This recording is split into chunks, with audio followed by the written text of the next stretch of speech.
But remember, Yes. from a 300-yard shot, Yes. okay, you're aiming above the target. Sure. Right? Because you have to aim up, right? Yeah. Because you want the parabolic declines will come down to hit a target from 300 yards away. If I'm that good of a shot, though. Right. Right. But that's, yeah. And so you're actually going to be shooting from a lower point because you got to shoot up. So the initial shot is lower because the parabolic trajectory is going to be up, and then it's going to reach level, and then it's going to come back down. From the Gettysburg Museum of History Studios, you're listening to Addressing Gettysburg. Hello, ladies and gentlemen. Welcome to this episode of Addressing Gettysburg, and today we are talking about something I love to get into. This is actually, we've only gotten into one of the things that we're talking about today, which is the medical side of the story.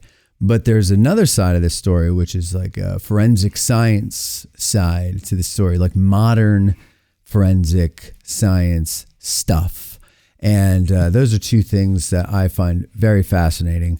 And with me today is Dr. Matthew Lively, and he is the author of a book called Battlefield Forensics. The working title is Battlefield Forensics, Examining Unique Medical Events at Gettysburg. Might change. Book hasn't come out yet. It's through Savas Beatty. And Matt, welcome. Thank you. Dr. Matt. That's fine.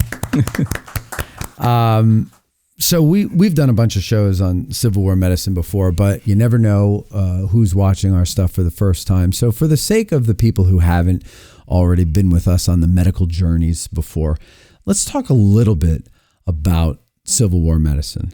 I think, and you seem to point out here, that it kind of gets an unfair rap in pop culture. We think that, you get shot in the arm and they strap you down to a table, kicking and screaming, and they hack off your limb, and then they go to the next guy. And while there's some truth to that, it's not because they're barbaric. It's because they realize the sooner we can get this shattered limb off, the better chance this guy has to survive. So quickly move through, next. Which I'd never heard that point made before until I just read it in the intro of the book. So, but what are some other things that Civil War medicine gets an unfair rap for? I think one is that there was very little anesthesia use, which is quite the opposite. Almost even in the Confederacy, where they were short of supplies, there's almost always, when amputations occurred, they had chloroform or ether. They preferred chloroform because it wasn't flammable, and at night you got candles and stuff, you don't want to blow yourself up. So they tried to use chloroform when they could.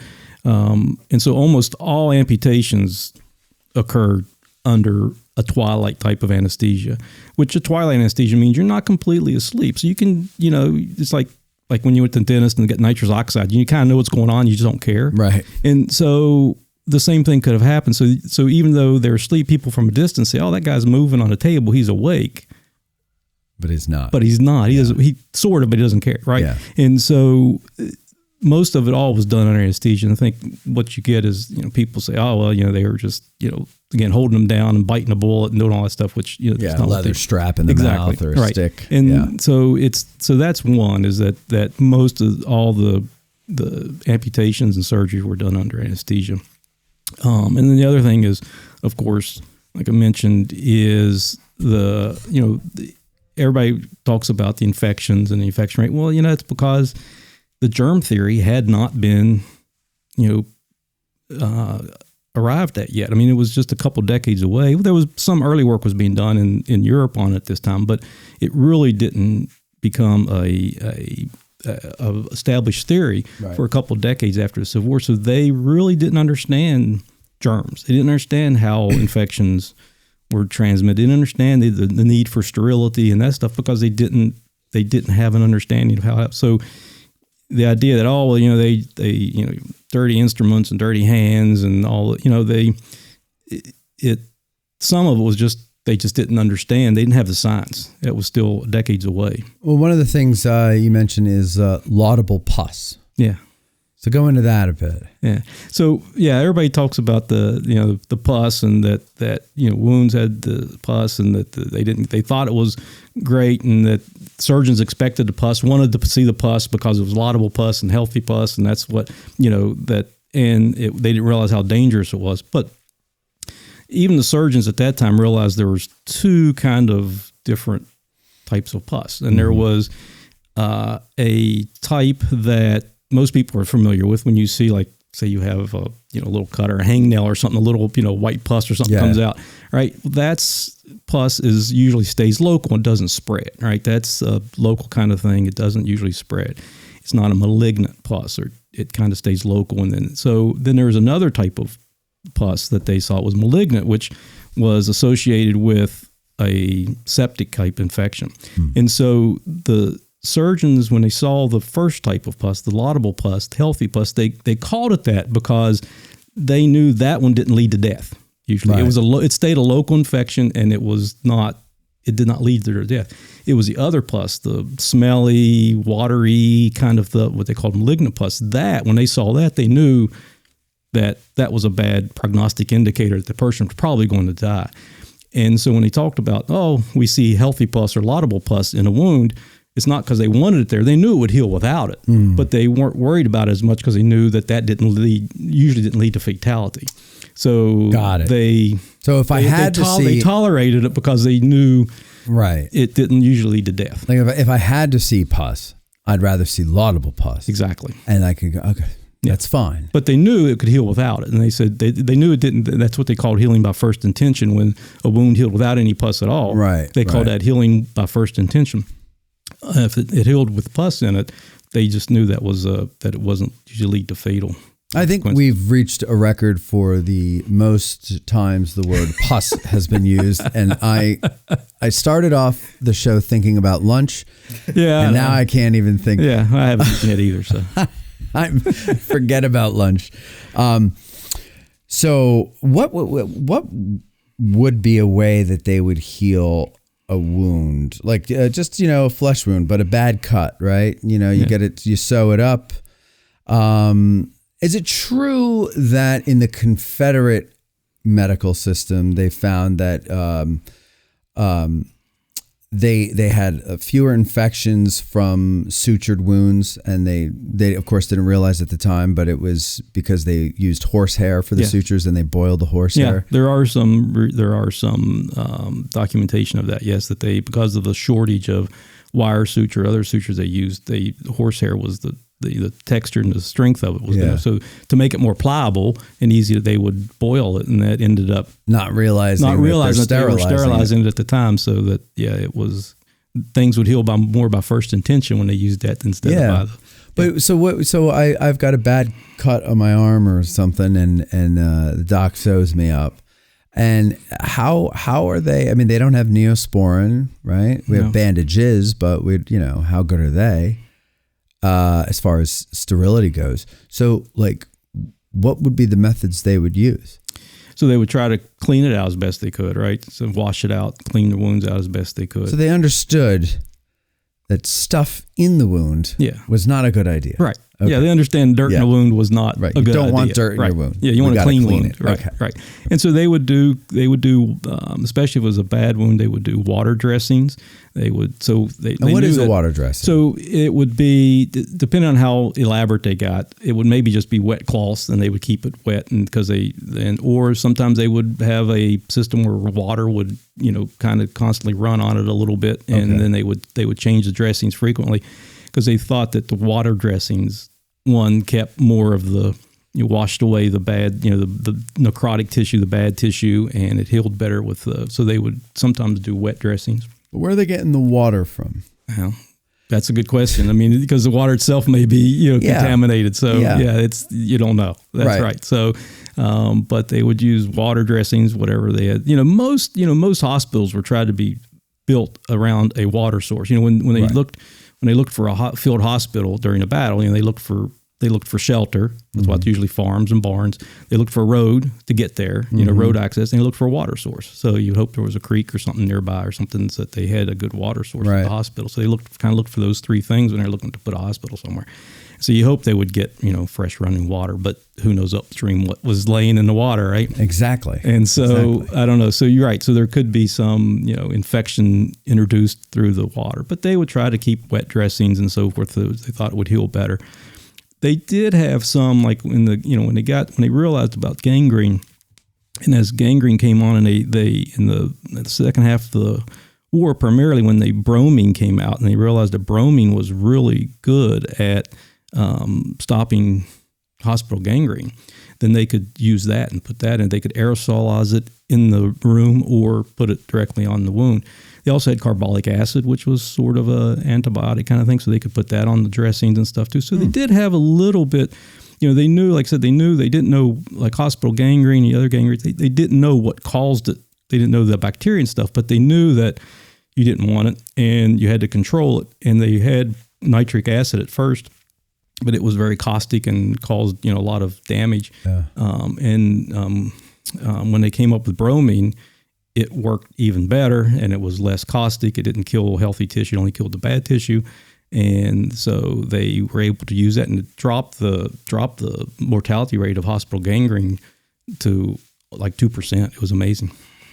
So they didn't know why that was the effect of it because they didn't know germ theory yet. Right. But they knew when we do this, the results are better. Yes. So let's just keep doing it. Yeah. And they knew even when they gangrene, they knew they had to keep things clean. And you'll see even on the Confederacy and the Union side, the surgeons talked about when they were treating gangrene, they end up saying, don't reuse sponges, burn sponges that are used or dressings, don't reuse them, keep things clean. So they knew this idea of what they call either contagion or infection. They didn't know why they occurred, but they knew things would spread from person to person. And so they tried to make ways to keep it from spread. And they realized keeping things clean was a way to keep it from being spread. So that's why they ended up at the hospital and stuff, say, okay, we won't reuse, if there's a gangrene patients, once they're sponged, burn them, don't use them, don't reuse them on anybody else. This came, it was like anything else as the war goes on and they get more and more experience,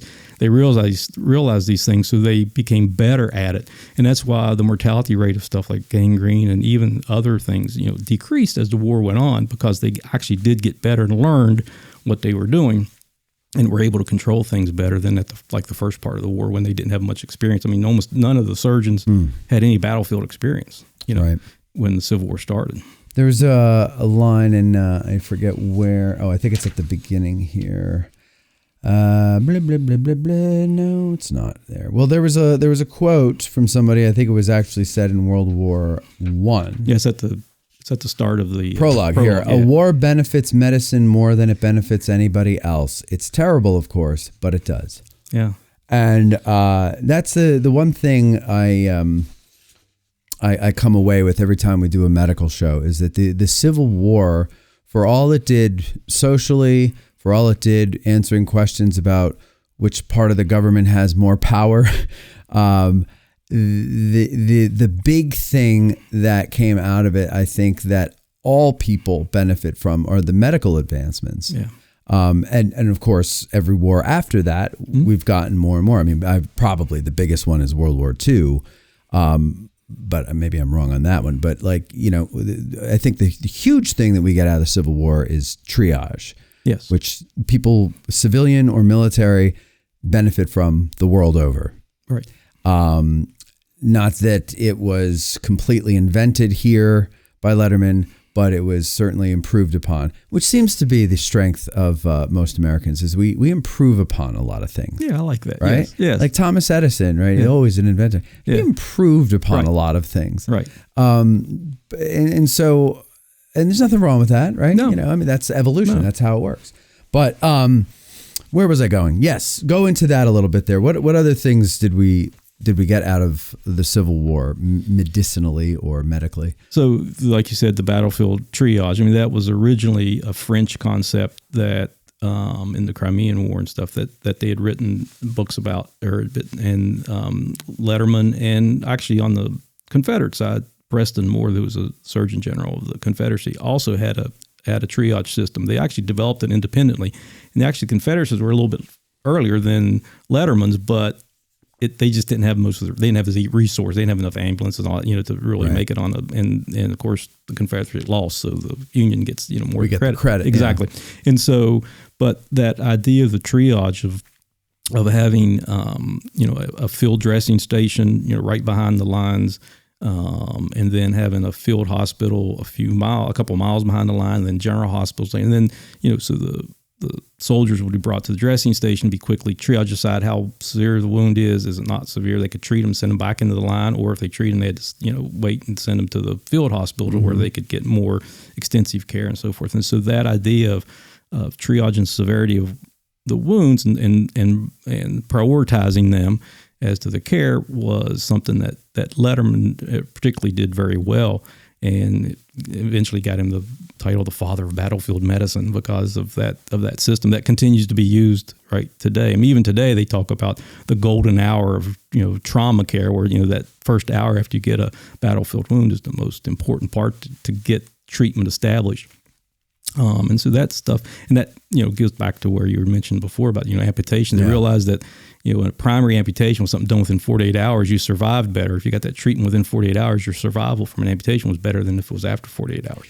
And so they realized how the quicker they could bring this medical care, the better the survival. And that was a big thing that came out of the Civil War. That was one of the biggest things. There wasn't any really I mentioned that the hospital gangrene with the bromine, which came out of the Civil War. But the interesting thing is the hospital gangrene disappeared after the Civil War. So they never... Really? It disappeared, and it wasn't in World War I, and they never had to deal with hospital gangrene again. Now, when you say things like it wasn't really in World War I or never, I mean, are you exaggerating, or are you saying not one case?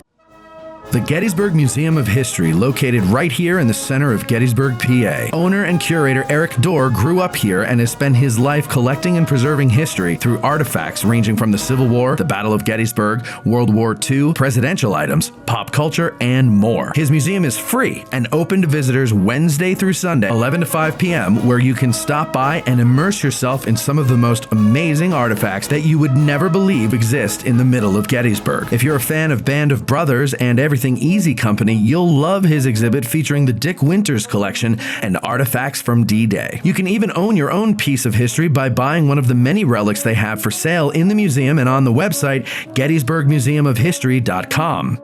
The Gettysburg Museum of History is a non-profit 501c3 organization with a foundation that allows all purchases and donations to keep the museum operating and open free of charge. They have been featured on the History Channel, the Travel Channel, the Smithsonian Channel, and the Science Channel. Now you can check them out on American Artifact, the series on the YouTube channel, The History Underground. So that's the Gettysburg Museum of History at 219 Baltimore Street or the GettysburgMuseumofHistory.com. It's interesting because we don't really know what hospital gangrene was, because again, it pretty much disappeared after the Civil War, and in fact, you'll see in there was actually, what's interesting, there were several surgeons who survived who worked in the Civil War and actually ended World War I. They actually were in both wars. Okay, and many of them talk about we never saw hospital gangrene in World War I. It disappeared. We never saw it. We saw gas gangrene, so they saw different gangrene. World War I, gas gangrene became the problem. Gas gangrene wasn't a problem in the Civil War. There's very few, if any, documentation of true gas gangrene in the Civil War. So gas gangrene from poison gas? No. Gas gangrene is the bacterium. Oh, okay. It's what the gangrene looks like. There's a certain bacteria that when you get this gangrene, it causes air into the wounds, and you get this what we call subcutaneous emphysema. You get this like crackle, you get air inside the tissues. It makes air. And so it's called gas gangrene because there's like little gas bubbles in the tissue. Gas gangrene didn't exist. Basically didn't exist. There was maybe a couple cases of where they say this, what we look like gas gangrene. But it wasn't in the Civil War. It was hospital gangrene. In World War I, hospital gangrene wasn't there. Gas gangrene was. And the surgeons will talk about it, said we never saw hospital gangrene again in the World War I. All we saw was gas gangrene, which we didn't see in the Civil War. So these surgeons that were in both wars, they all say it disappeared. And we don't know why. Don't know why. We don't know what it was. And, today we have what's called necrotizing fasciitis, which is we think is sort of, but it can't be chronologically and medically tied all the way back to the Civil War. You can't say it, you can't follow it through history, and so it probably was similar. We don't know that it was exactly, because even necrotizing fasciitis has different types, and we're not sure all the time what precipitates that. It's sometimes a multi-organ disease, but it's. Some people say, well, it's a continuum of hospital gangrene, but scientifically, we can't show that. And necrotizing fasciitis really became a thing in the 1950s. So you have this long time when the hospital gangrene was gone. And so they were able to treat it in the Civil War. By the time of the Civil War, they were very good at treating it, but then nobody needed it. Then when World War I came around, they didn't need it. So gangrene is the death of tissue. Yes. Caused by a lack of blood supply. Could it also be caused by like some kind of bacterial infection? Yes. Okay. So there's different types of gangrene. Some are infectious cause, and then some are a decreased blood supply. So gangrene in and of itself does not indicate blood loss or blood supply loss or bacterial infection. It could be one or the other, or yes, there's different types of gangrene. Yes, there's different types of gangrene. So with gas gangrene, is it that the air that's under the skin is infected, or is it just the fact that there's an air bubble under the skin that causes the disruption that then it's the bacteria, the Clostridium that's in there that actually causes when it kills tissue, what it does is it releases it's like farting, carbon dioxide. And so this tissue this air collects into the tissues, and so like if you touch the skin, it crackles. It's like crackly because there's air underneath, so it crackles. And so that's what they called gas gangrene, because you could touch it, and the muscles would crackle when you touched them. And so that was a particular byproduct of that specific bacteria that caused that gangrene. And again, in the Civil War, they don't talk about that's not happening. No. So but it did in World War I. So can it be any bacteria then? No, there's certain bacteria. So certain bacteria cause gangrene. Yeah, there's some Staphylococcus, some Streptococcus, Clostridium, which is one that causes gas gangrene. There's different ones that can cause it, and different types of those that can cause them. That's why some are more dangerous than others. Some spread more than others, and that's some are easier to control than others. So do we know in the Civil War what bacteria it was that was causing the gangrene? Not hospital gangrene. We don't know. And but we do know what caused the gas gangrene. We do now. But at the time we didn't. Yeah, but again, in the Civil War, they didn't really see it. They saw it in World War I. Right. Yeah. Right. No, I'm just trying to get a sense of what. Okay. So what was the what'd you call it? Necrotizing fasciitis. So that's necrotizing would be dead. Yes. So dying skin, fascia, right? Yep. And the fascia is this. Well, that's under the skin. Yeah, the fascia. Well, it's all the soft tissue under the skin. So the muscles, the fascia, which intertwines and connects all the muscles together. So you have that's all the stuff. Tissue. When I get up in the morning and I bend down to pick something up, that's what I hear creaking in my legs is the fascia, right? It can be. Yeah. Maybe the joints. Sounds like leather. It sounds like I'm getting on a saddle. It's like, like, oh, that's me. Okay, so that is the death of flesh. How is that different than gangrene, or is that just the new name for gangrene? Which plantar fasciitis? No, necrotizing fasciitis. No, necrotizing fasciitis is a form of gangrene. Okay. Yeah, and we still have dry gangrene. We still have you can get frostbite and get dry gangrene. Right. So sure. So that's not an infectious gangrene. It's a dry gangrene. Got it. And it's just but it's still a gangrene because that's loss of blood. Loss of blood kills the tissues. Right. I love doing these shows. Okay. All right. And they did see dry gangrene in the Civil War. Sure. And that actually tourniquet use sometimes did that, and frostbite. So how long do you have to have a tourniquet on, and how tight does it have to be where you can get gangrene? Yeah. It's got to be a while, right? 6 hours. That's it. Usually. So in one of the chapters of my book, the chapter on Paul Sims, it's all about tourniquet use and the history of battlefield tourniquet use, and how each war they fought again and again, whether tourniquet use giving soldiers tourniquets on the battlefield was good or not. Yeah. And they redid it. They never learned each war. So they fought the same battle, even though they'd figured it out in the war. They did it each war. They tried to figure it. And so they found that if you cut blood supply off for usually 6 hours, as they say, then you have more complications with gangrene. But if you get it less than 6 hours, it's less. The incidence of gangrene is much less. It's funny you bring up the tourniquet because I was watching a police body cam video the other day, and one of the cops was hit and starts yelling to the other cops for a tourniquet. And nobody had one, so they had to take the dog collar off the canine and improvise until another officer showed up who had one. Yeah. But then for some reason, in my head, I was like, I thought there's a debate on tourniquets and whether or not. Not anymore. Not anymore. So there was. Yes. Oh, there has been. In each war, they've done it over and again. So now, we're back to not anymore. No. Yeah. So we're back. In fact, we'll get back to the debate in a couple of years. Maybe not. I mean, I don't know. The American Red Cross even now says that tourniquet, because the highest rate of mortality and mass casualties is blood loss. Blood loss, yeah. And so they have now, and since there's been out of the Iraq and Afghanistan conflicts, they showed that tourniquet use to actually save lives. Even the American Red Cross now, it's filtered over into civilian mass casualties. The American Red Cross recommends using tourniquets as immediate first aid for excessive bleeding, and so it's even gotten into the from the military into the public access thing. So now it's like, because the other thing is, almost, at least in the United States, again, I'm not talking about everyone, but in the United States, most people can get to a hospital within an hour now, right? Mm-hmm. And so even if you don't need a tourniquet, if you have a tourniquet on for an hour, it's probably not going to cause any, it's not causing any long-term complications. So put the tourniquet on and let the hospital take it off. What are the complications it can cause, and why do we keep going back and forth? I mean, let's start with that. Okay. Why do we keep going back and forth on this debate? Why can't we come up with a freaking answer already? Well, yeah. So they fight the same thing every war, and you'll see that's what happened. And I stayed with the United States in the book. So there's a couple things with the problems with improper use of tourniquets that can cause problem. One is, we already mentioned, is that if you leave it on too long, it can decrease the blood supply to the tissues long enough that they die. Yeah. And then they won't survive. Then you have to do an amputation or whatever, or you can lead to dry gangrene and so forth. So prolonged tourniquet use is a problem.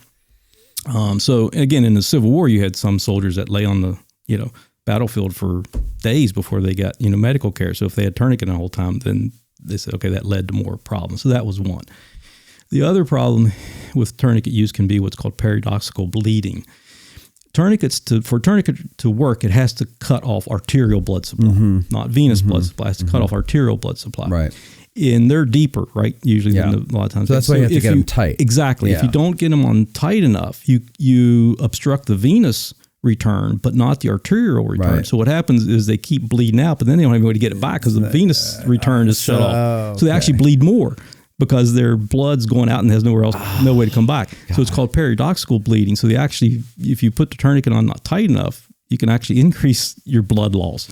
And obviously that's not, consistent with survival. Yeah. So paradoxical bleeding is another problem. So that's what they said, is that every war, they said, well, the soldiers, can't, in the middle of a battle and stuff, they can't, most wounds don't have enough bleeding that you're going to bleed out on the field. Most are not, are not life-threatening bleeding. But any bleeding a soldier sees, they're going to put a tourniquet on because they get scared. Sure. And so they put a tourniquet on, even though they may not need it, and they don't put it on tight enough, or they keep it on too long, and it leads to problems. So every war has been fought. Well, we can't give soldiers tourniquets because they'll misuse them. They don't know when to use them. They misuse them, and so it causes more problems. So don't give it to them in the first place. Well, in the movie Gettysburg, have you seen it? Yeah. Okay. So General Hancock sitting in the saddle, is on his horse, and he gets hit in the groin, right? And as they're taking him off his horse, he says, "Get me a tourniquet before I bleed to death." Yeah. And since I was 16, whenever it was when I first saw this movie, I go, how the F is that going to help you with the wound where it is? Yeah, if it can't get above the wound, it's not going to help. No, I mean, Right. was he flattering himself, thinking he has a very thin waist or something? Yeah, He's got to exactly. wear it as a belt. Yeah. Like, and to your point though, like it's got to get the artery Right. choked off, and that's probably why when they do get it on really tight, one of the guys in the video, they had a short interview with him afterwards, and he said, and then Officer so and so came over and put the tourniquet on, and he goes, and that pain was worse than getting shot. Yeah. It's because it's got to be so tight. The guy was hitting the femur. Think about when somebody puts a blood pressure cuff on you and pumps it up really high. And you it's can uncomfortable. feel it like backing up and it's uncomfortable. horrible. It's like but just think about one tighter than that. God, no. So I couldn't do that. No. No, but it is interesting. And one of our viewers, Jeff, says, I love that my study of Gettysburg has led me wanting to study medical terms and medical procedures. I actually bought what do they call them? Like those suture practice kits, where it's like fake skin and everything. Yeah. And I fiddled around with it for a little bit, but I actually want to look, because the older you get, and I'm a white American male, and apparently we all think about the fall of the Roman Empire, and we see it around us every day. So I'm like, I'm not like a prepper, but I'm not going to be somebody caught with my pants down, right? Yeah. And so I want to know how to at least, hopefully try to fix basic things that you would get when you were taking, tenderfoots out into the woods. Yeah. The only problem is there's a difference between a piece of silicone pretending to be skin and real skin with real blood and people kicking and screaming. Right. way back ages ago when I was in medical school, right? We used to practice on pig's feet.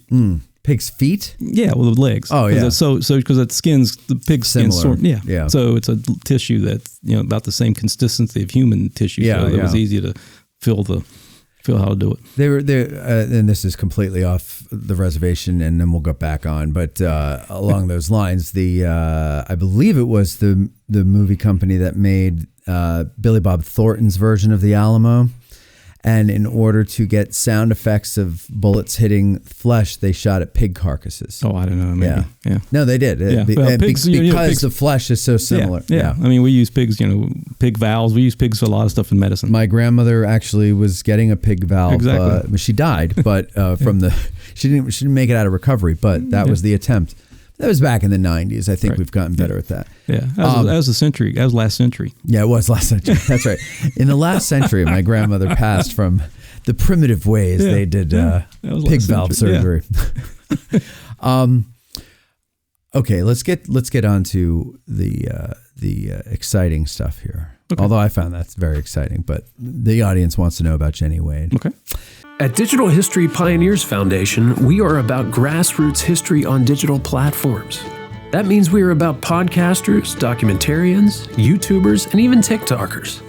All of these creators are out there trying to share their love of history with the public. They don't need ideas, they need funding, both from viewers and corporate donors. DH Pioneers' initial funding focus is on the Civil War era, with a special emphasis on the Addressing Gettysburg podcast. So be a vital part of the unique content Addressing Gettysburg has in store by donating at dhpioneers.com and help bring your love of history to the people. Digital History Pioneers is an IRS Section 501c3 approved charitable corporation that makes any donation tax deductible to the fullest extent of the law. So Jennie Wade, first of all, you guys, I remember when you did this back in 2021, if I'm not mistaken. I think that's when it was. I can't. It's in the book, but that's what I read in the book. Okay, then that's when it was. Let's see here. Yeah, I don't have it there. I forgot where I saw it. But you, first of all, where do you even get this idea? All right. Well, how much detail you want to get? I mean, let's get detailed. All right. So my first book that I wrote was on the wounding and death of Stonewall Jackson. So it was Calamity at Chancellorsville, the wounding and death of Stonewall Jackson. So in that book, I talked a little bit about, there was a little bit of forensics in there as far as talking about how to figure out where Jackson was based on the trajectory of the bullet wounds. And so there was a touch of forensics in there because a lot of people mistake probably where he was based on, and then he tried to make all these other assumptions to explain the bullet wounds. But so there was a little bit of a projectile trajectory analysis, kind of in the Jackson thing. I touched on it. Okay. And so that got me thinking about forensics, and there has to be other incidents in the Civil War where, you could try to figure out, trajectories and projectiles and things like that. So it was in my head, this forensics idea. That's what the book was about. And I got to get this idea of doing forensics and looking at other types of events. And, I was going to do a book, one book on specific events. Like I was going to put Jackson in there, more specific about the projectile trajectory. I was going to do one about Albert City Johnson and how fast he bled out, again, without his tourniquet on. Because there's debate, how long did he live? Did he live 15 minutes, 30 minutes, an hour? Yeah. And you can actually calculate that. So, I was good. So I had this idea of doing these forensics type of things, but you're a physician. Yes. Like a regular old MD. Yes. Like family practice. What do you do? Internal medicine. Internal medicine. Okay. So you're not a forensics. I'm not a forensic pathologist. Pathologist. Right. Yes. So you've got to find and recruit. Yeah, I need help. I need help. Okay. And so when we decided to focus the book on Gettysburg alone, I started looking for, again, forensics type of things to do with Gettysburg. And for whatever reason, the Jennie Wade, thing popped into my head. So, the shot. And there's always, everybody knows, well, where did the shot come from? And some people, like you said, well, who really cares? Point is, she got shot. She got shot. She's dead. Yeah, she's dead. Yeah, but Civil War. I'm sure her mother didn't go. Right. Does anybody know where the shot came from? Exactly. But Civil War geeks like as we all are. No, I'm gonna say I don't use that. Of course. Derogatively. That's we all are in a sense. Absolutely. We'd like to know details, right? And the minutia can get really down to minutia stuff. So I said, well, let me look into what's known already about it. And so I started looking to see what was out there, and had anybody ever really did any kind of modern kind of look at where the shot came. Could you do that? And there had been a kind of I think somewhere in the 90s, there'd been a sort of a low key kind of reconstruction somebody tried to do. I feel like there was this question about where the doors were and were the same doors, and it was not and so I saw that and I thought, well, somebody can do a better job than this. And I've obviously don't know how to do shooting reconstructions and stuff. So, I'm at the time, I'm not at Western University anymore, but I was medical faculty at WVU for 25 years. The Western University has one of the top forensics degree programs in the country, the Department of Forensic Investigative Sciences. They're one of the top forensic programs, college programs in the country. And so I thought, all right, well, so I emailed the chair of the department and I said, hey, I got, there's this, any of your faculty you think might be interested in trying to solve 160, or at the time it was 150, your puzzle where a shot came from during the Civil War, because I'm thinking about writing this book.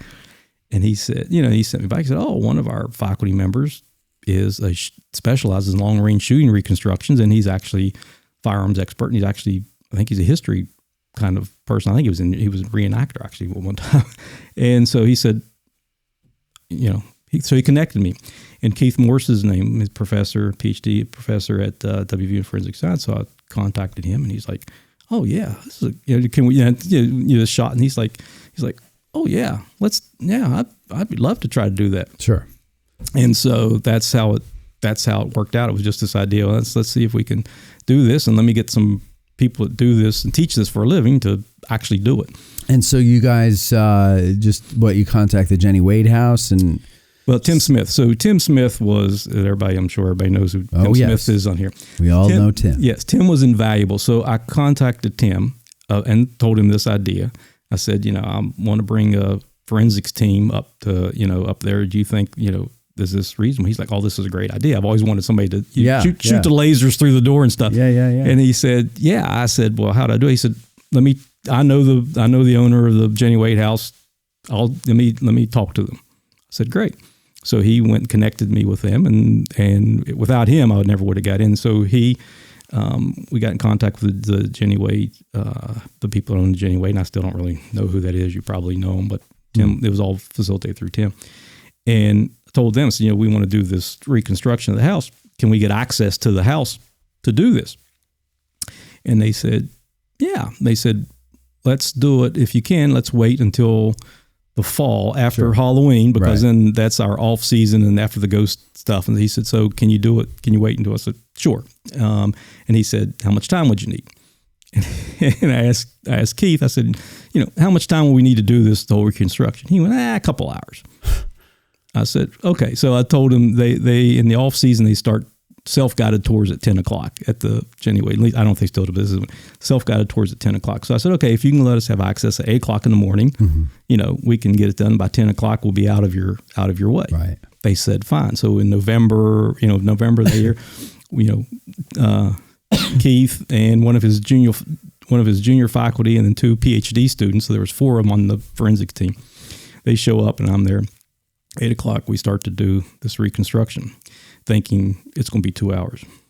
6 hours later, of course, we're finally packing up to go away. Yeah. And so it was a 6 hour, and it was really quite detailed. I mean, they marked in every bullet hole in the, I didn't give you all the pictures, but they've got, they marked and cataloged every bullet hole on the outside, and they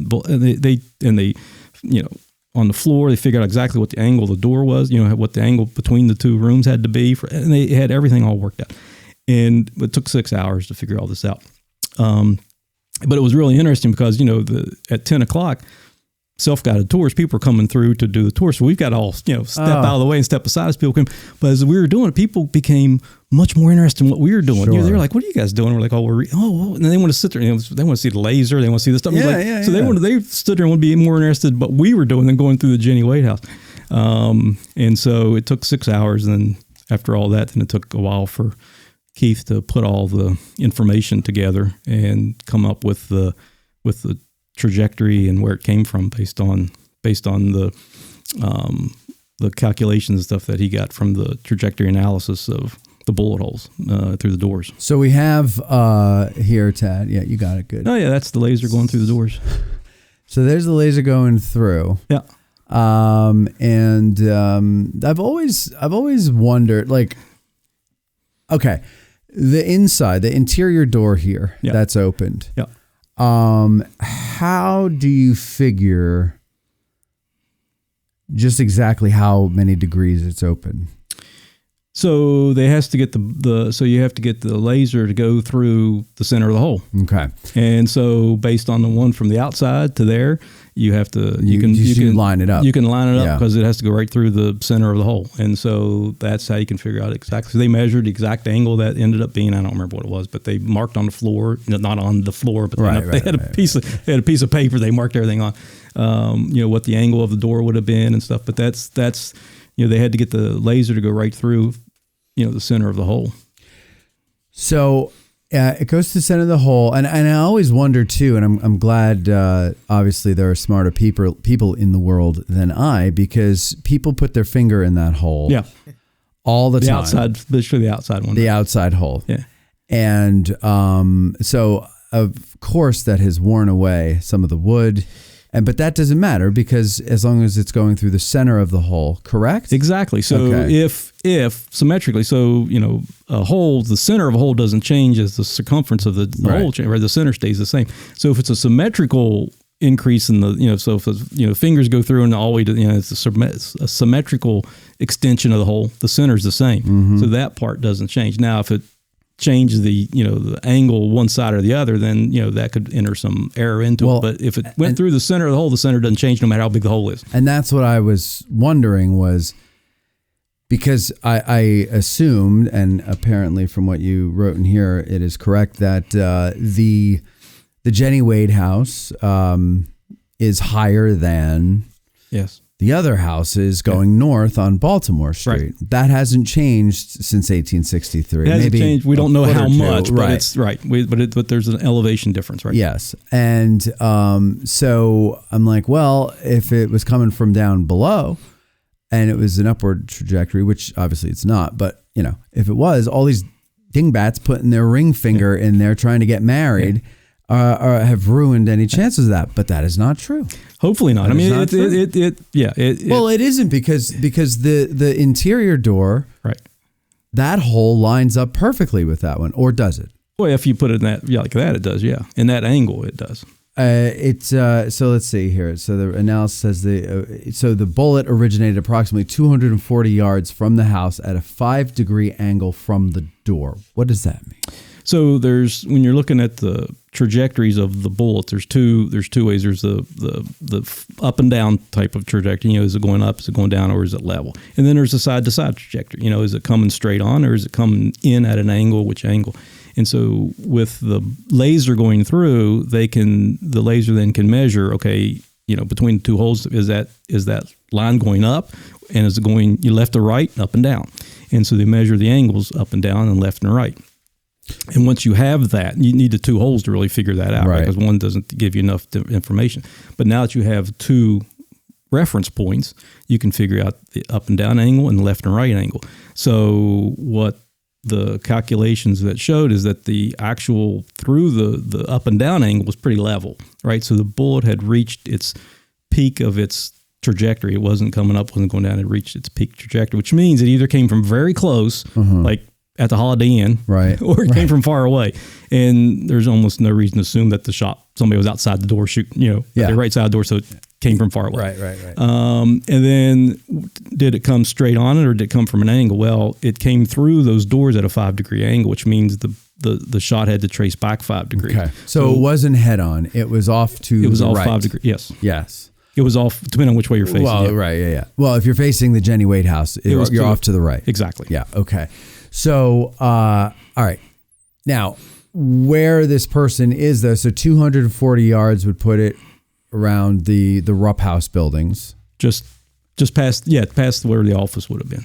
And the office would have been, I believe, the beer garden of the about somewhere around there, Farnsworth house. Yeah, somewhere around there. So Tim helped me a lot again with trying to figure out, once I had where it was and where I again, Tim helped me with old maps from fire maps and stuff, and where that would have been, where that location is. And so some of the November 19th picture of Baltimore Street, right?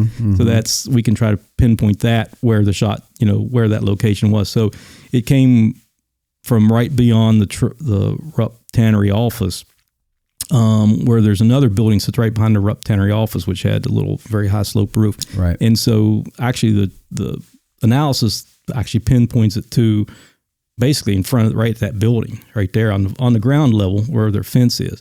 Now there's a little bit of leeway there. I mean, you got a standard deviation of in here. So could the trajectory says the analysis said it came from ground level out there.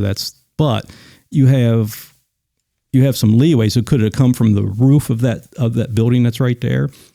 Scientifically or technically or mathematically, yeah, it probably could have. So, and Tim and I talked about that before, because he always thought there may have been sharpshooters on that roof, even though it's a very slanted roof. You don't know if they could get there. Could they have been on? Could the shot have come from up there? Sure. Yeah, the analysis can't say it didn't come from the roof. It came from the roof or the ground at that level, but it came from that area.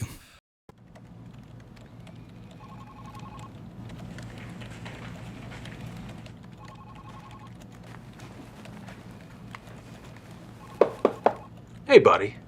What's got you so down? Hey, Court. I'm looking for a gift, but I just don't know what to get my Gettys nerd friends and family. It sounds like we need to have a talk. Come on. You love this place, don't you? You bet I do. It's my favorite place in the world. Well, you see, at Addressing Gettysburg, it's our mission to keep these stories alive. How do we do that? I'm glad you asked, sport. You see, Gettysburg is the gateway to the most brutal and crucial time in American history, so we interview experts, and our listeners learn with us. That sounds amazing. It is! Mike, are you f***ing serious? What? It's for the commercial. What benefits do patrons get? You mean besides up to 4 premium episodes per month and Matt being the bee's knees as host? How about early access to special episodes, behind-the-scenes insights, and discounts for ticketed events? Whoa, None of the other history channels I follow do that for their listeners. That's because Addressing Gettysburg doesn't take its listeners for granted and really cares about us learning American history. You know, I should gift my Getty's Nerd friends and family an Addressing Gettysburg Patreon membership. You see, the answer was right under your nose the entire time. Make Addressing Gettysburg's Patreon a gift for the Getty's Nerd in your family this holiday season. Addressing Gettysburg wants you to learn about the Civil War with us, and we need your support. We'll run this ad until it gets annoying, and then we'll run it until you become a patron at patreon.com/addressinggettysburg or by scanning the QR code on your screen. Happy holidays. The hell are we staring at? No idea. Tag, go to, there you go. So here's the layout of the area that we're talking about. Yeah. Welty House is not there anymore, Right. if I'm not mistaken. But that would be, what is there? Is that the brick house in? No, or- it's still there. The Oh, Welty it's House. still there. Mhm.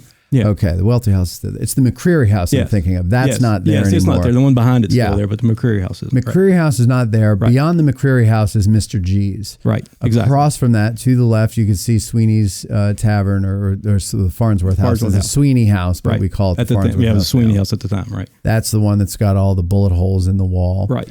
And then the firing position is just before that. Yeah, I think I gave you a close up.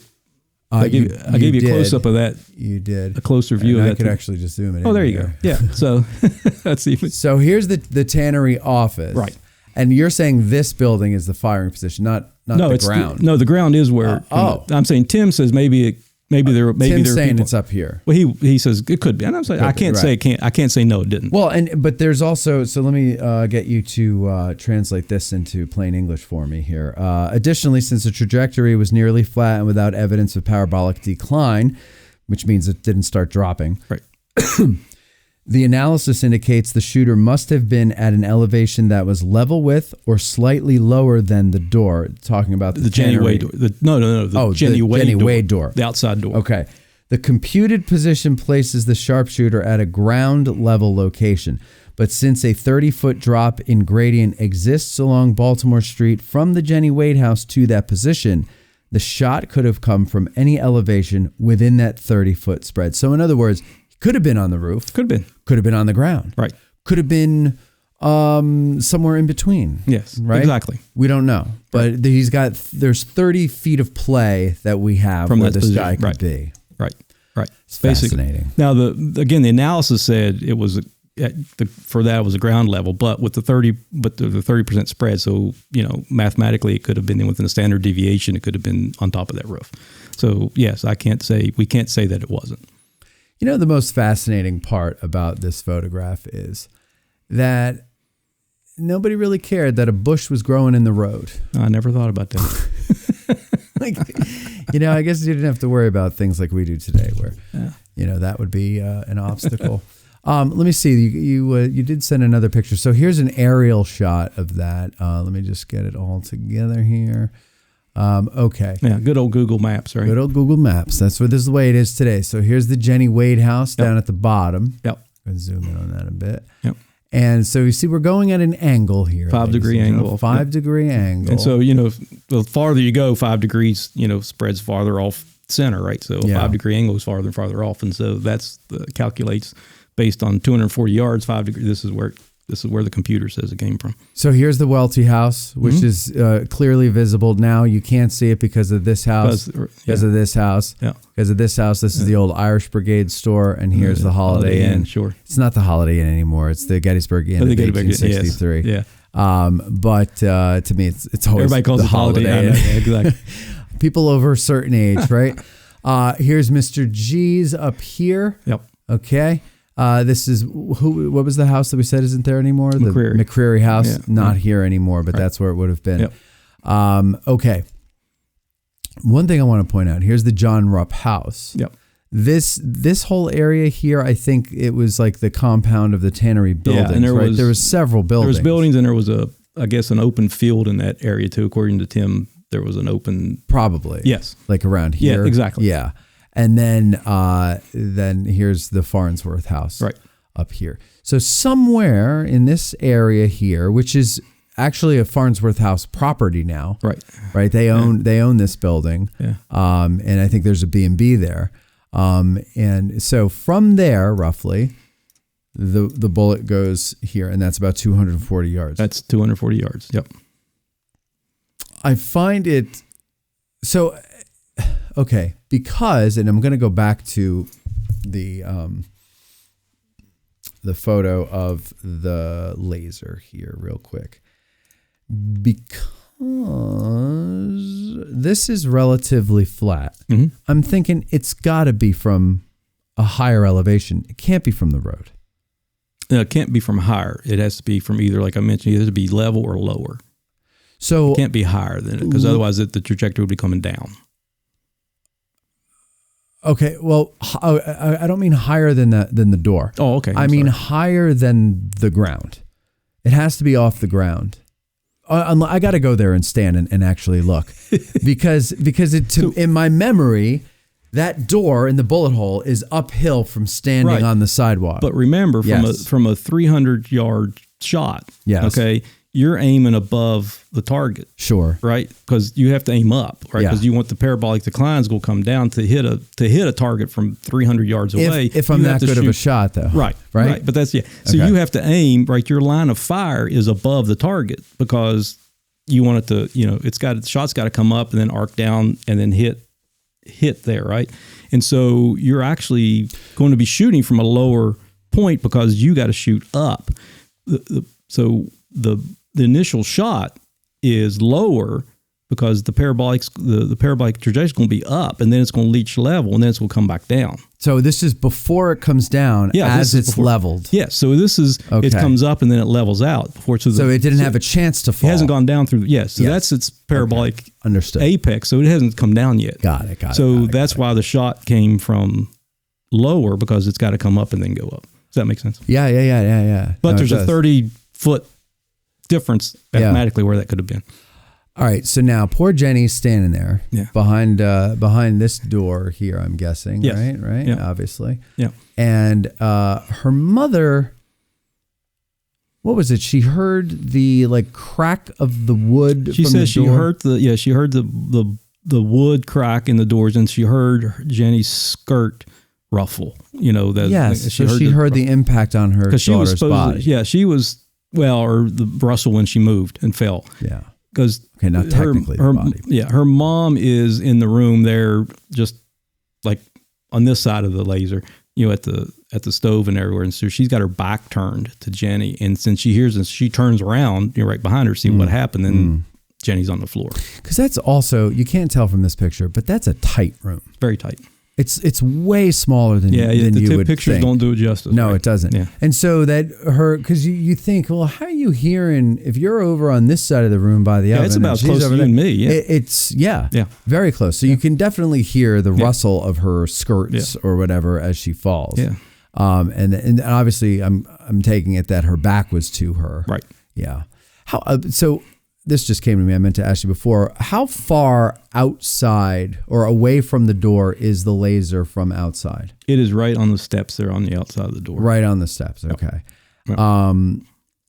And so really that's giving you the trajectory of the bullet only from door to door and the wall, basically. Yes. It's not telling you necessarily where it originated from, because the laser isn't anywhere. That's where the calculations. So that's where all the trigonometry, and all the angles and all that stuff that you didn't want to remember in geometry. Yeah. That's where all that comes in. But so there's no way to do this backwards. But well, you can. That's why you do. You do it backwards, but that's how you figure it out. But it's done. The computer program does all that, so you don't have to figure it out. You don't have to do all the slide rule calculations. You don't have to go looking for a little dot on a wall 240 yards away. There's computer programs for shooting reconstructions. Okay. Because again, if these are people who did this. These are people who teach people how to do this. CSI people. I mean, these are the real CSI people. These are when people teach. So this, if this was a modern day murder trial or something. Yeah. This is what they'd use. This is the evidence, right? This is the shot. This is how we prove the shot came from, where the shot came from. This is the same technology that's used. I mean, this is what it is, and this is how they teach people to do it. They used to use what, dowels, like wooden dowels for this before? And they still have. Yeah, they still have. And he had some of those just to make sure. Yeah, because again, to make sure it's going through the center of the hole. It's easier, But then you have to measure. And then you have to have a way to measure all those angles. It's easier for laser, because the laser can tell you exactly where it is. Yeah. All right, so. Let's get into her wound. Yeah.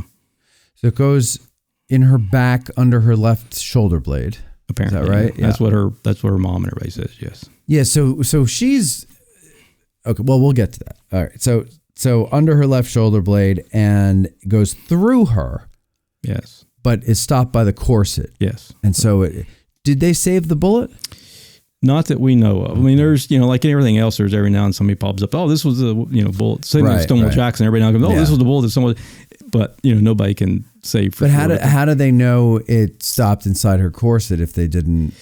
Don't know. It's her mom. Yeah. It was her mom, because they buried her in her clothes, right? Because her mom says, we still had dough on her hands and everything. We didn't, we didn't clear, we buried her that way. So I don't know, but that's the, I guess they didn't see an exit wound. So, there wasn't a hole in the front of the clothes. So I guess they assumed it.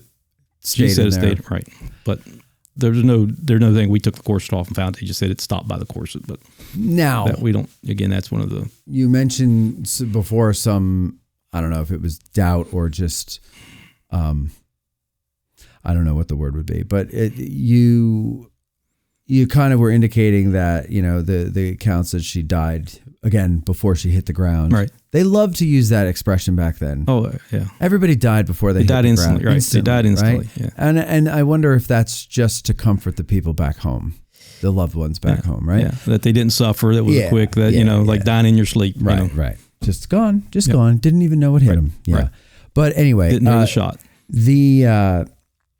You indicate that, with that wound, though death might be quick, it's not immediate. Instantaneous, right. So there's only really, and again, the first chapter of the book, which is the John Reynolds wounding, goes into this in more detail. That's the whole focus of the John Reynolds chapter, is that there's really only one place that you can get shot in the body that causes what we call immediate incapacitation, which means you drop and you die.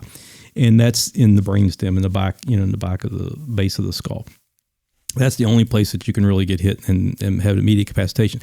So you can actually be, the largest, all this, again, a lot of this can be calculated because, the human body, we know, although it changes with body size and stuff, we know basically how much blood's in the body. And it's about 5 liters that the average person has 5 liters of blood. It's a closed circuit. So the 5 liters of blood, goes through. And so we know based on how, what the cardiac output is, how much the heart puts out at a time. And we know how, and so if you know the diameter of the vessel, right, if you know the diameter of the vessel, the blood's flowing, so you know how fast the fluid's flowing through, you can calculate how long it would take you to lose how much of 5 liters, right? Because it's a closed circuit.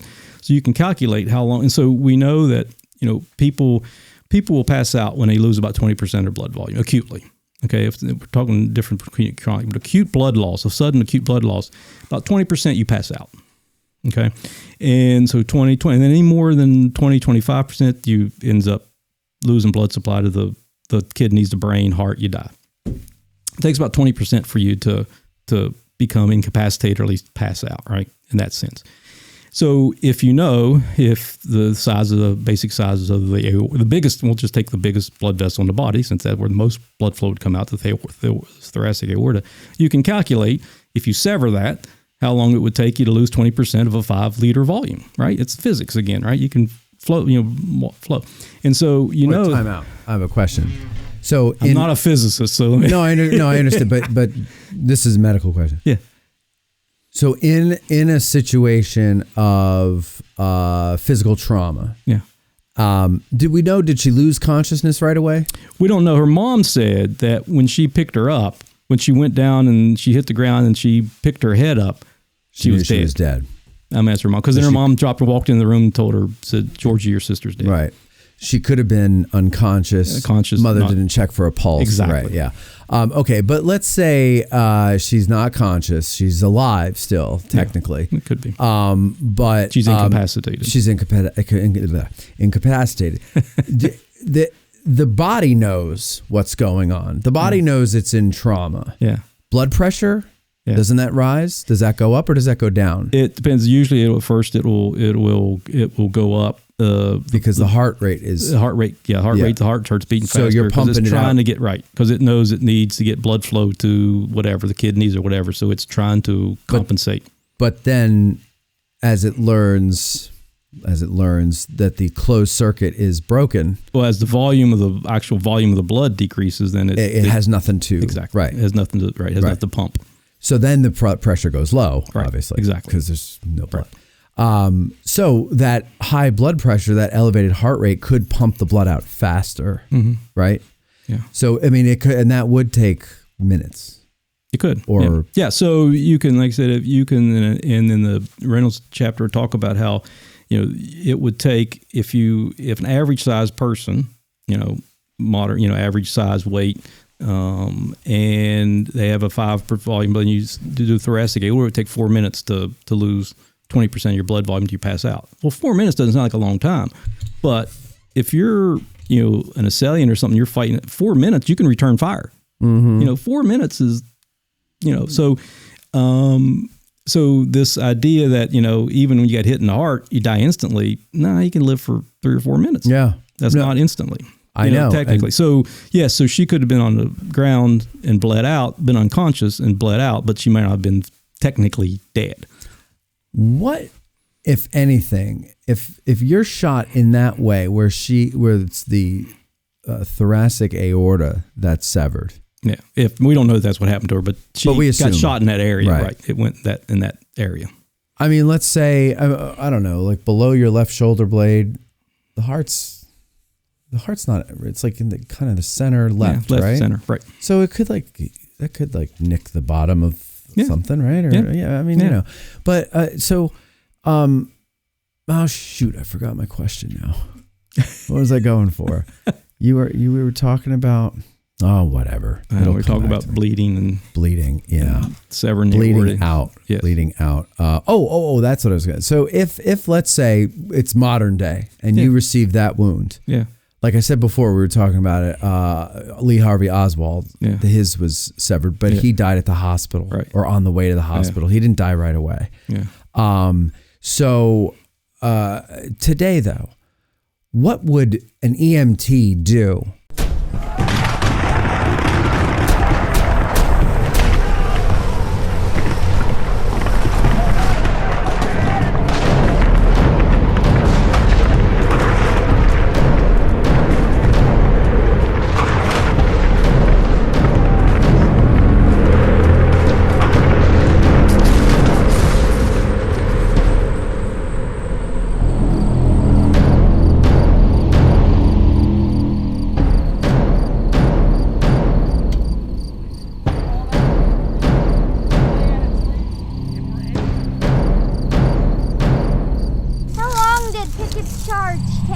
That's another great question.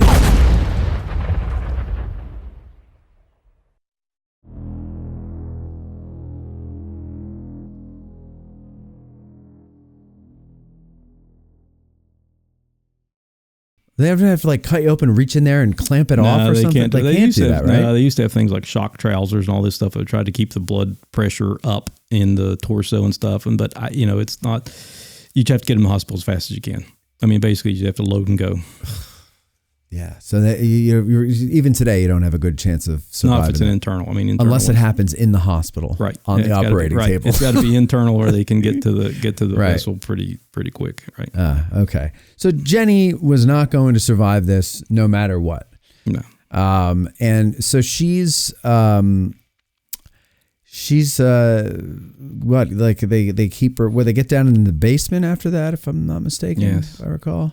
And she's just kind of laying there on a table or something for a couple days. Well, no, just till because this happened on July 3rd. The 3rd. So yeah. The next morning, the 4th, the Confederates are gone, so they were able to come out of the house and bury her that day in the casket of one that was originally intended to be for a Confederate colonel, which exactly. I like that. Yeah, and they put her in that and buried her in the backyard. Yeah, yeah. So they bury her in the backyard. They have no time or ability to clean her body or prepare it for burial. She's buried as is, bloody and with dough and flowers on her hands. Yeah, her mom says with the dough still in her hands, right? In the dress that she died in. Yeah. And what's fascinating about her is she's there for, what was it, 6 months? Yeah, I think it was 6. 6 months in the garden. Yeah. And then she's exhumed and brought over to I forget which one it was. Was it the German Reformed Church? But then it was on Washington Street. Yeah. And then it's moved now. Now it's, I think, college housing where that graveyard was. Yeah. So it might have been. I don't know. Yeah. You kids are living. It may have been. I don't know. Graves. And then finally in Evergreen Cemetery in 1869, I think. I can't. It's in the chapter. I can't remember. Somewhere I can't remember all those here. dates for sure. All the dates go together after like 10 different chapters. Here it is. Let me do it properly, and I'll read you from the book here. The McClellan Garden was not Jennie's final resting place. Some 6 months later, the family exhumed her coffin and reburied it in the graveyard next to the German Reformed Church. Then in November 1865, not 9, her remains moved again, this time to Evergreen Cemetery atop Cemetery Hill overlooking the house where they lie to this day. Through the efforts of her sister Georgia, who moved to Iowa following the war, a marble statue of Jennie stands over her grave, and, by the way, of a soldier. Poor guy. Erected in 1900 by the Iowa Women's Relief Corps and dedicated on September 16th, 1901. They raised a steel flagpole there 9 years later, from which an American flag flies in perpetual honor of the selfless Jennie Wade. So that's the story of her burials and everything like that. What did you find to be the most interesting thing out of this whole study that you did, experiment? Out of the Jennie Wade one? Yeah, it's just the Jennie Wade. I think I think just the most interesting thing was actually where the shot came from. And because what's interesting is it's pretty close to what the book in 1970. Johnson, who wrote the first, the true story of Jennie Wade, wrote the book and wrote he did like an early forensics kind of investigation. He put a little sketch of the house, and he said there was a 3-inch difference between the size, the holes. I was going to ask you about that. Yeah, so he said there was this idea maybe that was trajectory was going up because there's a 3. I don't know. But according to the laser, there's pretty much it's not enough to change the trajectory. If there's a difference, I don't know. But I don't remember if they measured the holes. But that's what I was kind of getting at when I was asking about people rubbing their fingers in, because now it's just a perfect hole. Yeah. Right. Looks like it was straight in. Yeah. But what if it was straight up? Yeah. But the wearing and tearing of the hole just makes it deforms. Yeah. But again, if the center didn't change, I mean, it may not have. But wouldn't the center always be the same, regardless of what the outer? If the circumference if it was a symmetrical increase in circumference, then the center never changes. Right. Okay. No matter how big the hole gets, the center is the same as so then it's this big or this big. So then it doesn't matter. Yeah. No, see, I guess I'm not using the right language. I'm not using the right words. If I have a hole, okay, that as soon as it's made, and I see it, and it is clear to me, because I can stick my finger in it, and it's an upward angle, let's say. Let's just go extreme. It's an upward angle, like 45 degrees, okay? All right. I then take a drill. I put that drill in the opening of the hole and start drilling bigger and bigger and bigger and bigger, right? And then I've just got this round hole, perfectly round hole that started in the center of the entrance wound on the store. Would it? The center didn't change. The center didn't change. The center of the hole didn't change. No, the center of the hole didn't change, but okay. Luckily, we have the second hole. Exactly. Yes. Okay. I got it. Okay. All right. Okay. This wouldn't have been possible without 2 reference points. It would have been, you had to have the 2 reference points to figure out the angles, right? The side to side angle and up down. You have to have 2 reference points. With one, it would just been more of a guess. Okay. So the two help. I love this stuff because clearly I'm no physicist, I'm no doctor. Me either. That's why I had to have Keith Morse come and do it. I was like, I like this idea, but I need a professional to do this because I don't know how to do this. Sure.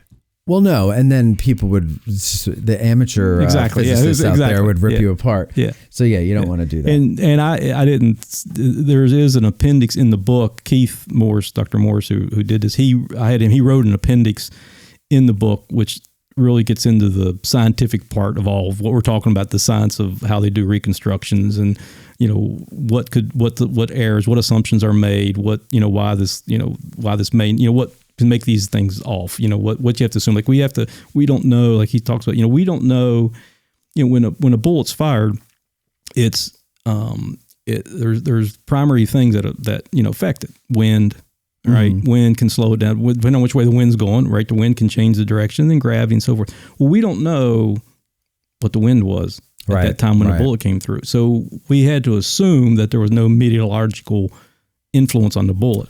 Well, you don't know, but we don't know that. We had to say, there was none. There was no wind that affected the bullet, because if it did, it could have changed, where it came from or whatever. But so there's certain assumptions that had to be made. We had to assume that it was an infield rifle. Mm-hmm. Right, because the muzzle velocities change between things, and that's not as much of an assumption because there's reports that Louisiana they said right before Gettysburg they were completely supplied with infield rifles, so that's pretty good guess that it was if and who was there in that area was an infield rifle. So, but you have to assume the rifle, you have to assume the muzzle velocity. Mm-hmm. We don't know for sure, but you have to base on what the muzzle velocity is. So you have to have all those calculations that fit into. You have to put all that into the computer to figure out where it came from. So there's certain assumptions. So in the appendix, Keith goes into some of that stuff, and we had to assume this, and I assumed this, and it gets into the scientific part, which I couldn't do. But that's why it's an appendix. So it's if you want to read the real science behind reconstructions and these trajectory analysis, then you read the appendix. Yeah. You read the appendix and then you feel really stupid. Yeah, exactly. Because you don't understand a word of it. I mean, he gets into the weeds some, but that's what he's there for, right? That's what he gets there for. Yeah. So, the Jennie Wade story never sat well with me. Okay. Because now you're a doctor, so I want to know this. My question was always, and by the way, people that agree with me on this agree with me behind closed doors in hushed tones. Okay, you do not question the Jennie Wade official narrative. Okay, from the Jennie Wade Industrial Complex. Yeah, I'm sure. You don't. Yeah. You don't question that at all. Is this a question? I'm going to ask you medically, okay? Because, here's what I say, and this is the short of it, okay? The short of it is all those soldiers, all those Yankee gentlemen around that house for 2 days, and no one says, let's run up a flag of truce and get them to stop firing so we can get this civilian newborn baby, or this family of civilians and newborn baby, including a newborn baby, out of this house. Right. No one tries to do that. Not that we've seen, not being like documented. Right. I think General Howard or somebody might have thought of it or something like that, but that was it. And then the answer I get from people who, with a very stern look on their face, like, how dare you? How dare you? She was just baking bread, right? Yeah. They look at me and they go, Georgia was in very bad shape. She just had a baby and she was bleeding. Well, I don't know where that came from. No, I don't either. But because I didn't see, and again, there's probably research out there that there's always something you don't see. Well, but I saw no documentation that she was bedridden. From the psychosis that my asking that question triggered in that person who said that, I would not believe that she was bleeding. I wouldn't believe anything that person said, except that Jennie was baking bread, because we all know that. That's irrefutable. We know what she was doing. Right. Okay. But I'm talking about Georgia's condition. My question to you is, how bad of shape does she have to be in where they can't move her from that bed to a litter and carry her out of there calmly, gently, safely, under a flag of truce? No, there's I mean, there's actually no condition to be that bad. I mean, you look how many soldiers were evacuated, right, wounded and bad and bleeding to death, and right. they got them off on a stretcher and stuff. And so, she's been recuperating since Friday. Right. It's now what? Right. I forget what day it was. Yeah. I mean, they moved the bed from upstairs to downstairs, so she was laying in the parlor. But there's no. I haven't seen any discussion about why they did that, other than they all wanted to stay there together in the one room. So. And that's another thing you even mentioned in here, that a volley of musketry came shattering through the window, right, and hit the headboard exactly right near her, right. And even at that point, nobody says, hey, this is the wrong place to be. Yeah, let's get the hell out of here. Yeah. And then on the second, that shell goes through the roof. Right. Okay. How do they get Jenny's body out into the cellar? Because the cellar door is on the other side of the house. So apparently they didn't want to take them out the front door, right? So where did they go? Because that shell went through. There's a partition in the attic between the two because it's a duplex. So the shell goes through, makes a hole in the wall. Makes a hole in the wall, right. And they take Jenny's dead body. So they enlarge that hole, and they go upstairs, enlarge that hole. Couldn't have done that, and go into the next duplex, and then out the back door and down into the basement. Do you see why I'm calling bullshit, man? I know. There's something wrong with the Wades. That's what I'm saying. I can't argue. I can't argue with you with that. Come on, right? Or the soldiers around them, like they're in the house. That's another thing. They hear the scream of the women, right? And then these German soldiers come. They appear out of nowhere all of a sudden. So they come downstairs. So some say some came from the outside, some coming from upstairs. Yeah. And so in Johnson's book, he says. He mentions, Johnson with the 1917 book, the book that first that he said shot probably came from the tannery office, right? Which means that it's pretty close to what we end up figuring out. He says he questioned the thing about we don't know if there was any soldiers in the house. But later on, Jenny's mother says there were soldiers in the house, and so when she goes to Congress to get a pension, and the pension record, she says. There were soldiers in the top so she said later on that there was so there's soldiers in there that are targets, and there's later a newspaper articles years later where a couple soldiers said we climbed through a window and we were up in the top of that house and we were a target, or the people were shooting at us. So I mean there's a family underneath them and they're making themselves a target for bullets. I can't explain why. I know. But they were there. This is for whatever reason they were still there. We did an episode from the Jennie Wade house with Tim Smith and Cindy Small many years ago, and I brought this up, and they both looked at me like I had 6 heads, and I go, no, I think these are reasonable questions to be asking. Again, why weren't they next door neighbors in the basement like a lot of the other people on Beltrammer Street were in their basements? Right. John Rupp and all them were, they were to the other side. Yeah. Or get the hell out of Dodge. Right. Like, you have vulnerable people with you. I don't know. I can't. You know what it explain is? the mentality either. You know what it is, Dr. Matt? When I ask a question and I'm told I'm not allowed to ask a question, I ask more. Yeah. Well, that's I've some of my my first book had a lot of questions that I challenged the National Park Service interpretation of Jackson wounding. So that's I know. Careful with that. Yeah. Careful with that. Well, the other thing, you sent me another chapter on John Reynolds, and I didn't have time to get to it, but I want to have you on again because I love doing these medical episodes. Yeah, well, there's 10 chapters. Yeah. Well, I don't want to give away the whole book. I mean, we want people to go and get the book when it comes out. Sure. As of now, it's tentatively called Battlefield Forensics. Yes. Examining unique medical events at Gettysburg, and you're hoping to do a series of these. At different battles. At different battlefields, which is really a cool idea. Yeah. So, originally the book was supposed to be out now for the Gettysburg anniversary. We were hoping it was going to be out for, this, but the production's behind and stuff. Savas Beatty's behind. So it's now on the fall release schedule and stuff. So it's going to be in production soon. So hopefully it'll be out by the end of the year or first of next year. Getting things out by the anniversary isn't what it's cracked up to be. No. It really isn't. My Jackson book came out at the anniversary, 150th anniversary of his What did death. that do? Nothing. Yeah. Right. It's everything's a slow burn now because we're just oversaturated. Yeah. So it's hard to keep track of everything that's coming out.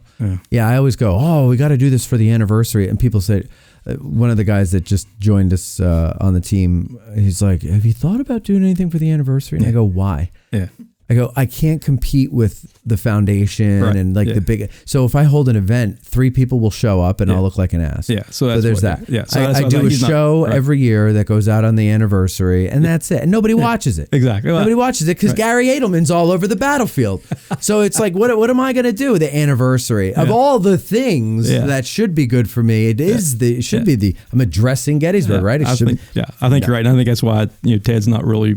It wasn't a big deal that it didn't get out. It didn't get out right now. I want it to get out as soon as it can, but the production is what it is. I'm not a publisher. I write the books and let them figure out how and when to publish them. You write the books that make the whole world read. Yeah, well, I hope. And I can't wait for this one to come out. It's very hard for me to finish a book partly because I've got terrible late stage or late onset ADD. So there's that, but also I just don't have the time to sit and read. But there's some books where I go, if I could just do a page a day, that'll be something. And this is going to be one of those books because I love, these are all fat. Let me give the audience real quick a rundown of the chapters. Okay. So that they know what they're getting, because I think you guys would enjoy this book for sure. Of course, we open up chapter 1, John effing Reynolds. Okay. Chapter 2, Phantom Limbs, Lucius Fairchild. Yep. Chapter 3, Hospital Gangrene. We talked a lot about that. Colette Leaventhorpe. Oh, yeah, Colette Leaventhorpe. Thank you. Chapter 4, Battlefield Tourniquets, Paul J. Semmes. We talked about tourniquets a little bit there. Bayonet Wounds, Harrison Jeffords. Chapter 6, Army Medical Museum, Daniel E. Sickles. Yeah, how can you write it? You gotta have exactly. Yeah, you gotta have Sickles. It's almost that's obligatory. It's obligatory now. It's just let's get some Sickles in there. Yeah. Chapter 7, Exhaustion and Prostration. Prostration. Excuse me. Louis Armistead. What is prostration? Were you laying down all the time? No. But during the Civil War, it was the early form word for shock. Ah, okay. Chapter 8, Suicide, Elon Farnsworth. What? You're going by those dirty Reb accounts? I didn't say. You got to reach out. I didn't say he did commit suicide. The focus is on whether he did or not. It's controversial. Oh, sure it is. That's good. Chapter 10, Smallpox, Abraham Lincoln. Yeah. And then you've got an epilogue, and the appendix has a Jennie Wade shooting reconstruction information, bibliography, all that extra stuff there. I really can't wait for this to come out. Tell Ted to hurry his ass up and get this out. We'll put this out during the anniversary. That's what we'll do. I'll put it out on July 3rd. So there it is. So today's the anniversary of the death of Jennie Wade, and this is a book that will go into her shooting in one of the chapters. And this episode is an episode that will make you question the official narrative of the Jennie Wade industrial complex. Make that the cold open, Tad. That'll go in the beginning, and then it'll get nothing into it. Yeah. All right, listen, Matt, thank you very much for coming along and doing this. It was a joy to be here. Pleasure. Thank you. We also, I should call attention, we have one of our patrons, longtime patrons, Chuck Critchfield in the back there. Hey, Chuck, thanks for coming up too. Both you guys are from West Virginia? From Morgantown. Yep. You know each other? Yep. Yeah, we're in the same Civil War roundtable. There you go. Awesome. I thank you guys for coming. And Tad, thank you for your good job in the back there. All of you watching, patrons and people on YouTube, thank you for watching. And we'll talk to you next time. Bye-bye. Bye. All right, very good.